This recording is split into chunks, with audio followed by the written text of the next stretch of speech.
Content register ആയല്ലോ.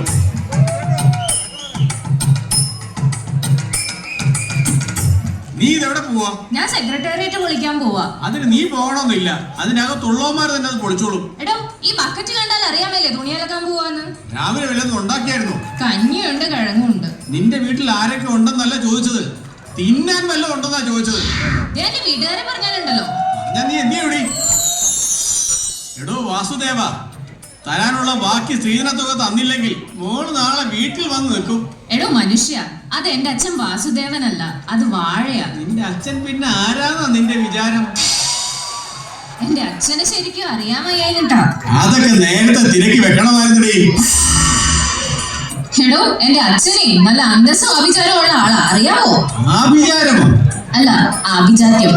ഭയങ്കര ആഭിജാത്യം. തൊഴുത്തിൽ നിന്ന് കാള ചത്തപ്പം പശുവിനെ വെള്ളസാരി ഉടുപ്പിച്ച് പഞ്ചായത്തിൽ നിന്ന് വിധവ പെൻഷൻ വാങ്ങിച്ചവനാ ഇവിടെ അച്ഛൻ. പിന്നെ നിങ്ങൾക്ക് ഭയങ്കര വിവരവും വിദ്യാഭ്യാസമാണല്ലോ. എന്താണ് എന്റെ വിദ്യാഭ്യാസത്തിന് ഒരു കുഴപ്പം? എന്നെ പെണ്ണ് കാണാൻ വന്നപ്പോ സുഭാഷ് ചന്ദ്രബോസിന്റെ പടം കണ്ടിട്ട് അച്ഛൻ പട്ടാളത്തിനാണെന്നല്ലേ ഞാൻ ചോദിച്ചത്. അപ്പോഴേ ഞാൻ പിടിച്ചു നിങ്ങളുടെ വിദ്യാഭ്യാസം. പിന്നെ നിനക്ക് നല്ല പഠിപ്പാണല്ലോ. രണ്ടെന്ന് എഴുതി കാണിച്ചിട്ട് ഇത് എന്താണെന്ന് ചോദിച്ചപ്പോ ആറാമെന്ന് പറഞ്ഞവളല്ലേടി നീ. ഇനി എന്തെങ്കിലും പറഞ്ഞാലുണ്ടല്ലോ, എനിക്ക് ചോദിക്കാനും പറയാനൊക്കെ ആളുണ്ട്. ഉതപ്പിനകത്ത് കിടന്നുള്ള നിന്റെ അടക്കം പറച്ചിൽ കേട്ടപ്പോഴേ എനിക്ക് തോന്നി നിനക്കാളുണ്ടെന്ന്. അത് ശരി, നിങ്ങൾ ഞാൻ ശരിയാക്കി തരാം. നീ എനിക്ക് എന്തോ ചെയ്യോടി?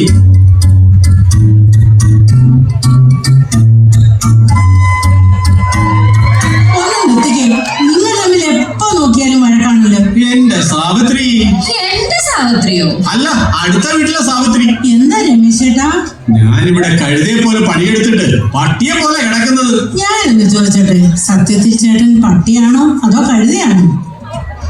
പട്ടി കേട്ടില്ലേ ചേച്ചി? ചേട്ടനെ അങ്ങനെയൊന്നും വിളിക്കരുത്. ഇതുപോലത്തെ ഒരു ഭർത്താവിനെ കിട്ടാൻ ഭാഗ്യം ചെയ്യണം. എന്തൊരു ദാനധർമ്മിയാ ചേട്ടൻ.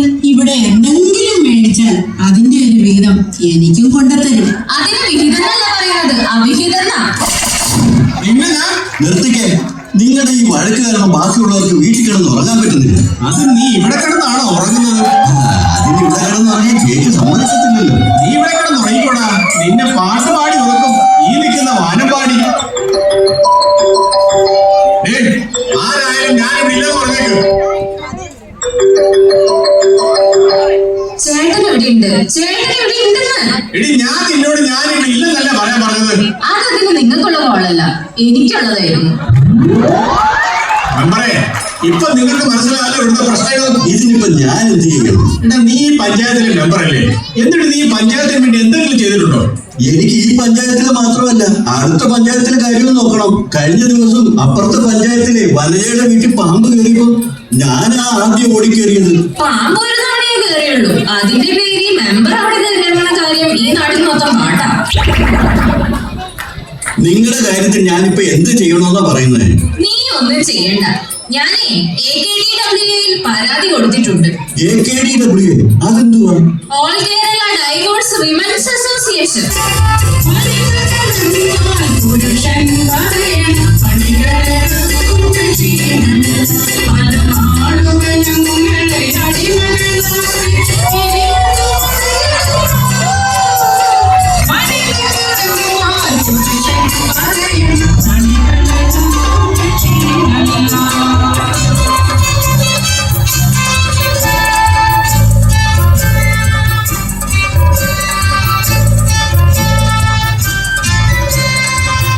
നമസ്കാരം മാഡം. ഞാൻ സുധർമ്മ പോൾ. കണ്ടിട്ട് ഷവർമ റോഡ് പോലെ ഉണ്ടല്ലോ. ഞാൻ AKDWA പ്രസിഡന്റ് ആണ്. ഇത് രാധാ മാഡം, ഇത് ജാനകി മാഡം, ഇത് സുശീല മാഡം. ഞാൻ രമേശൻ ഇടവം. ഞാൻ ശശി കർക്കിടകം. എനിക്ക് രാജിയോടാണ് സംസാരിക്കാനുള്ളത്. ഇനി ഒരു നിമിഷം പോലും മടിക്കണ്ട. എത്രയും പെട്ടെന്ന് AKDWA മെമ്പർഷിപ്പ് എടുക്കണം. എത്രയും പെട്ടെന്ന് വക്കീലിനെ കണ്ട് ഇയാളുമായുള്ള ബന്ധം വേർപെടുത്തണം. പിന്നെ നിങ്ങൾ എന്തായി പറയുന്നത്? താമാതിരിക്കടോ, നിങ്ങൾ വലിയ അപകടത്തിലേക്കാണ് പോകുന്നത്. കഴിഞ്ഞ ദിവസം 8ാം വാർഡിലെ ശശികലയോട് ഞങ്ങൾ ആകുന്നത് പറഞ്ഞതാ, രഘുവുമായിട്ടുള്ള ബന്ധം വേർപെടുത്താൻ. അവസാനം എന്തു പറ്റി? അവൾ ഉത്തരത്തിൽ തൂങ്ങി. എന്ത് ചോദിച്ചിട്ടുണ്ട്? നിങ്ങൾ ആണുങ്ങൾ ഒരു കാര്യം മനസ്സിലാക്കണം. പെണ്ണുങ്ങൾ എന്തോ അപമാനിക്കപ്പെടുന്നു എന്നുള്ളത്. കഴിഞ്ഞ ദിവസം ഞാൻ ബസ്സിൽ യാത്ര ചെയ്യുമായിരുന്നു. എന്റെ ബാക്ക് സീറ്റിൽ ഇരുന്ന ഒരുത്തൻ അവന്റെ കാലുകൊണ്ട് എന്റെ കാലിന്റെ മുകളിൽ വെച്ച് ഉരസുന്നു. എന്നിട്ട് മാഡം പ്രതികരിച്ചില്ലേ? പ്രതികരിച്ചില്ലെന്ന്. അതും ഞാൻ അവന്റെ കാലിന്റെ മുകളിലേക്ക് എന്റെ കാലങ്ങ് വെച്ചിട്ട് ഒരു ഒരസലങ്ങ് കൊടുത്തു. ഇതിന് പ്രതികരണം എന്നല്ല പറയുന്നത്, സഹകരണം എന്നാ. എന്റെ രാജി, നിന്നോട് പറയാനുള്ളത് വേറെ ഒന്നുമല്ല. ഇങ്ങനെയുള്ള പുരുഷന്മാരെ നേരിടണമെങ്കിൽ നമ്മൾ ആദ്യം നമ്മുടെ ആരോഗ്യം നോക്കണം. അതൊക്കെ ഞാൻ വെളുപ്പിനെ തന്നെ ഓട്ടത്തിന് പോകും.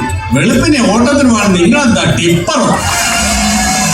രാജീവ്, ഇപ്പൊ തന്നെ അസോസിയേഷൻ വക്കീല് സുഭാഷിനെ ഇങ്ങോട്ട് പറഞ്ഞുവിടാം. ഇന്ന് തന്നെ ഇവരുമായിട്ടുള്ള ബന്ധം ഉപേക്ഷിച്ചേക്കണം.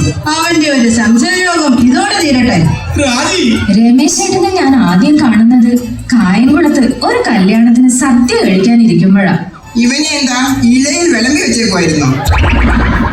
അതല്ല, പഴം വിളമ്പാൻ വന്നപ്പോഴാണ് ഞാൻ ആദ്യം കണ്ടതെന്ന്. എനിക്ക് രമേശ് ചേട്ടനെ പിരിയാൻ തോന്നണില്ല. നിന്റെ പഴംപുരാണം കേൾക്കാൻ വന്നതല്ല ഞങ്ങള്. വാ, നമുക്ക് പോകാം.